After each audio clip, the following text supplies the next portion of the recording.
بسم اللہ الرحمن الرحیم الحمد للہ رب العالمین الصلاة والسلام علی محمد وعلی اہل بیتہ الطیبین الطاہرین اما بعد فقد قال اللہ تبارک وتعالی فی قرآنہ المجید بسم اللہ الرحمن الرحیم وَلَقَدْ يَسَّرْنَا الْقُرْآنَ لِلذِّكْرِ فَهَلْ مِن مُدَّكِرٍ، اور بالتحقیق ہم نے قرآن کو نصیحت کے لیے آسان بنا دیا، تو کیا کوئی ہے نصیحت کو قبول کرنے والا؟ خلاصہ قرآن پارہ نمبر 18۔ اس بارے میں 3 سورہ ہیں، سورہ مومنون، سورہ نور اور سورہ فرقان کا ابتدائی حصہ۔ سورہ مومنون کے آغاز میں خداوند متعال اہل جنت کون لوگ ہیں یا مومنین کی کیا نشانیاں ہیں، ان کے بارے میں ارشاد فرما رہا ہے۔ خداوند متعال ارشاد فرماتا ہے کہ قد افلح المومنون، وہ ایمان والے یقیناً فلاح پا گئے۔ الذین هم فی صلاتہم خاشعون، جو اپنی نماز میں خشوع کرنے والے ہیں۔ والذین هم عن اللغو معرضون، اور جو لغویات سے منہ موڑنے والے ہیں۔ والذین هم للزکاة فاعلون، اور جو زکوٰۃ کا عمل انجام دینے والے ہیں۔ والذین هم لفروجہم حافظون، اور جو اپنی شرمگاہوں کی حفاظت کرنے والے ہیں۔ الا علی ازواجہم او ما ملکت ایمانہم فانہم غیر ملومین، سوائے اپنی بیویوں اور ان کنیزوں کے جو ان کی ملکیت ہوتی ہیں، کیونکہ ان پر کوئی ملامت نہیں۔ فمن ابتغى وراء ذلك فاولئک هم العادون، لہذا جو ان کے علاوہ اوروں کے طالب ہو جائیں تو وہ زیادتی کرنے والے ہوں گے۔ والذین هم لاماناتهم وعهدهم راعون، اور جو اپنے امانتوں اور معاہدوں کا پاس رکھنے والے ہیں۔ والذین هم علی صلاتهم یحافظون، اور جو اپنی نمازوں کی حفاظت کرنے والے ہیں۔ اولئک هم الوارثون، یہی لوگ وارث ہیں، کس کے؟ الذین یرثون الفردوس وہم فیہا خالدون، یہ فردوس کی میراث پائیں گے، یعنی جنت کی میراث پائیں گے۔ ہم فیہا خالدون، اور اس میں یہ ہمیشہ رہیں گے۔ اس کے بعد خداوند متعال نے تخلیقی انسان کے بارے میں ایک پروسیس ذکر کیا ہے کہ ہم نے انسان کو مٹی سے پیدا کیا، مٹی کے بعد نطفے سے، نطفے کے بعد لوتھڑا، اور لوتھڑے کو گوشت کی شکل دی، بوٹی کی شکل دی،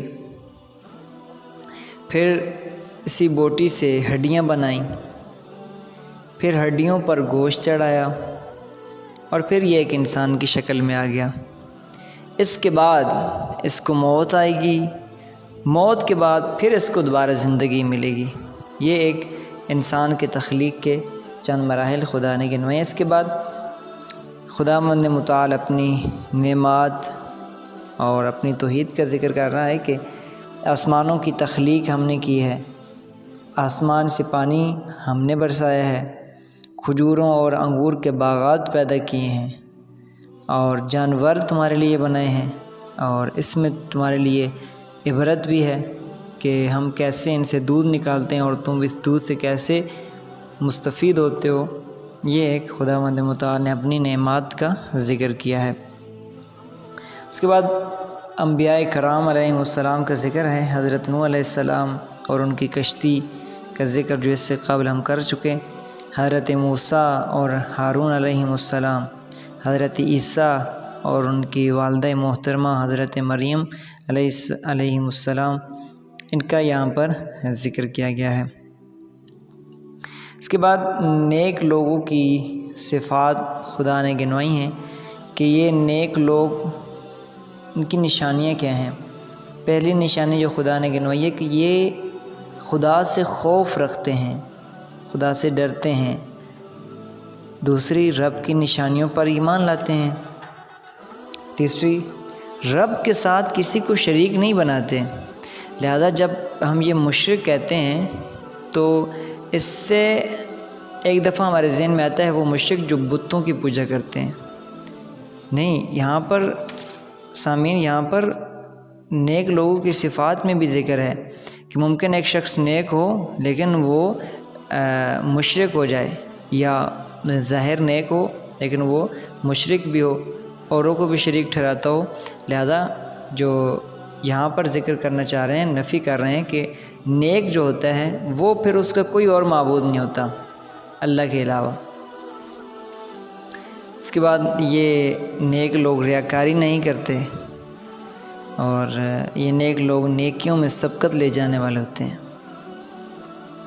اس کے بعد خداوند متعال نے نہ ماننے والوں کی، یہ جو کفار ہوتے ہیں، کفار کا معنی ہی جان بوجھ کر انکار کرنے والا ہوتا ہے، ان کے انکار کی اصل وجہ کیا ہے، یہ کیوں انکار کرتے ہیں؟ رسول اکرم کا بھی کیا ہے، حضرت محمد مصطفیٰ صلی اللہ علیہ وآلہ وسلم اور ان سے قبل انبیاء کہتے ہیں کہ ان کو اور کوئی مسئلہ نہیں ہوتا،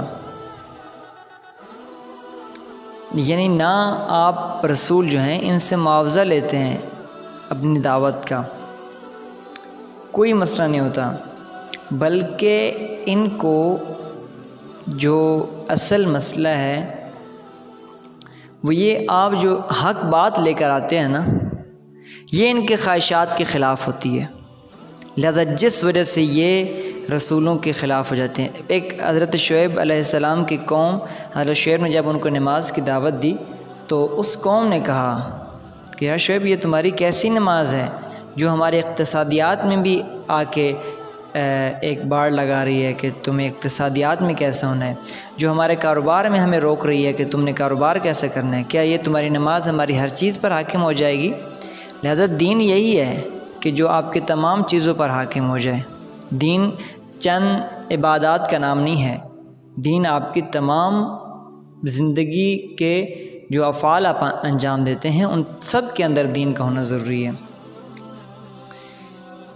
اس کے بعد کفار ایک تمنا کریں گے، وہ یہاں پر بہت خوبصورت انداز میں ذکر کی گئی ہے کہ کفار کو جب موت آئے گی تو کہیں گے قال رب ارجعون، اے رب ہمیں پلٹا دے۔ کیوں پلٹا دے؟ لعلی اعمل صالحا، تاکہ ہم صالح اعمال انجام لائیں۔ خدا کہے گا ہرگز نہیں، اب تم نہیں پلٹا جاؤ گے۔ بس فمن ثقلت موازینہ فاولئک هم المفلحون، جن کے پلڑے بھاری ہوں گے، هم المفلحون، یہی لوگ فلاح پانے والے ہیں، کامیاب ہونے والے ہیں۔ ومن خفت موازینہ فاولئک الذین خسروا انفسهم، اور جن کے پلڑے ہلکے ہوں گے ان کے لیے خسارہ ہے، انہی لوگوں کے لیے خسارہ ہے۔ اور اس کے بعد کیا ہوگا؟ جن کے پلڑے ہلکے ہوں گے تلفح وجوہہم النار وہم فیہا کالحون، جہنم کی آگ ان کے چہروں کو جھلسا دے گی اور اس میں ان کی شکلیں بگڑی ہوئی ہوں گی۔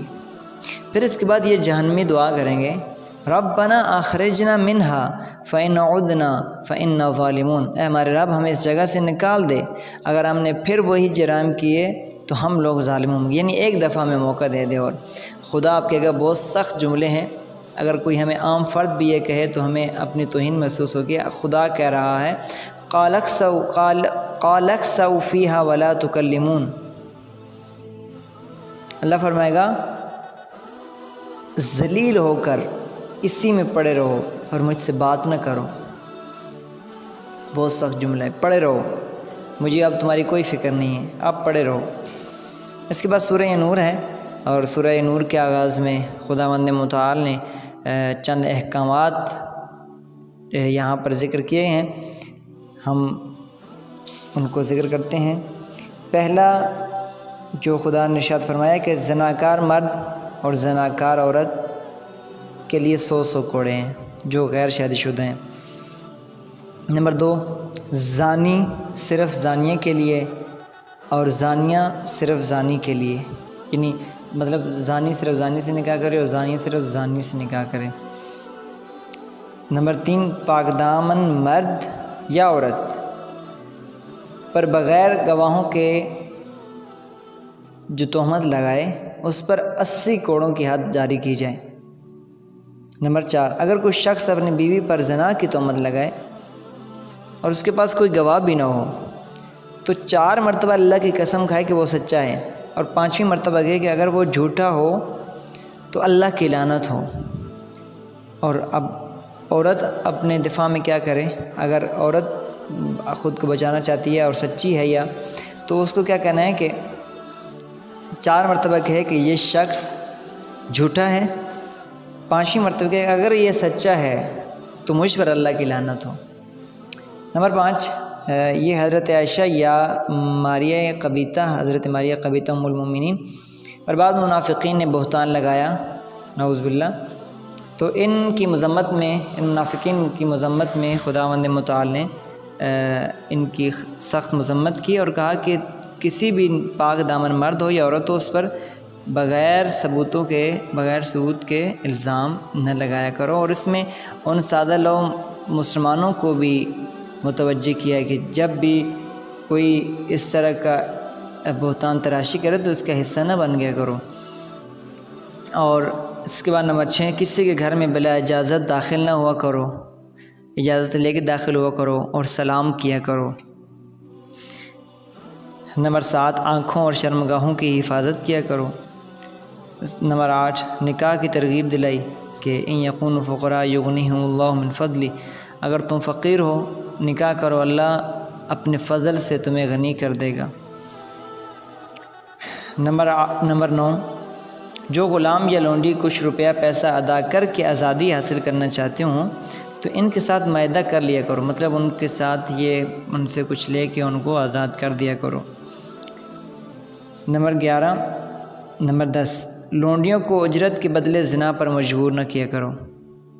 نمبر 11، چھوٹے بچوں اور گھر میں رہنے والے غلاموں لونڈیوں کو حکم دیا گیا کہ جب تم اپنے آقاؤں کے یا اپنے بچوں کو اپنے والدین کے کمرے میں داخل ہونا ہو تو ان 3 اوقات میں، نماز فجر سے پہلے، دوپہر کو، نماز عشاء کے بعد، جب یہ کمروں میں داخل ہوں تو اجازت لے کر داخل ہوں۔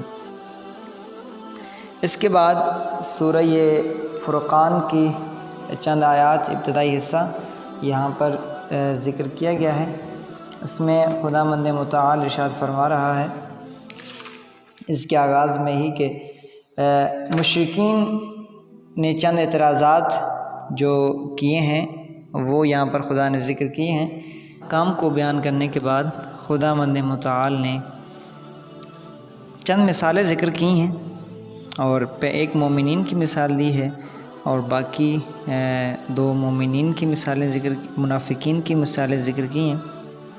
پہلے مومنین کی مثال میں خدا ارشاد ہے کہ مومن کے دل میں جو نور ہوتا ہے اسے چراغ کے نور کے ساتھ تشبیہ دیا ہے، جو صاف شفاف شیشے سے بنی ہوئی کسی قندیل میں ہو اور اس قندیل کو کسی تاکچے میں رکھ دیا جائے تاکہ اس کا نور اس معین جہت میں ہی رہے جہاں اس کی ضرورت ہے۔